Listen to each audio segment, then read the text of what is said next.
PS న్యూస్కి స్వాగతం. ప్రజాసేవ మా లక్ష్యం. నేను మీ ఎల్పిఎస్.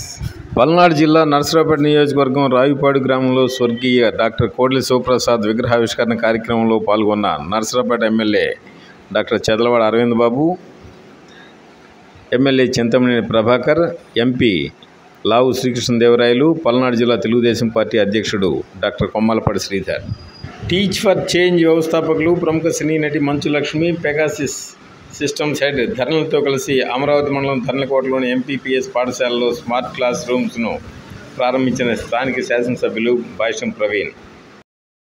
వినుకొండ నియోజకవర్గ శాసనసభ్యులు జీవి ఆంజనేయులు సారథ్యంలో బుధవారం జరిగిన స్త్రీ శక్తి సూపర్ 6 సూపర్ హిట్ సభలో పాల్గొన్న పల్నాడు జిల్లా ఇన్ఛార్జి మంత్రి, విద్యుత్ శాఖ మంత్రి గొట్టిపాటి రవి, పల్నాడు జిల్లా తెలుగుదేశం పార్టీ అధ్యక్షుడు డాక్టర్ కొమ్మలపాటి శ్రీధర్, రాయపాటి శైలజ, నన్నపనేని రాజకుమారి, జీడీసీసీబీ చైర్మన్ మక్కిన మల్లికార్జునరావు తదితరులు. దేశవ్యాప్తంగా ప్రాచుర్యం కలిగిన పల్నాడు జిల్లా పెదకూరుపాడు నియోజకవర్గం మండల కేంద్రం అమరావతిలో ఉన్నటువంటి వ్యవసాయ పరిశోధనా క్షేత్రాన్ని బుధవారం స్థానిక శ్రీ సరస్వతి శిశు విద్యా మందిర్ విద్యార్థులు సందర్శించారు.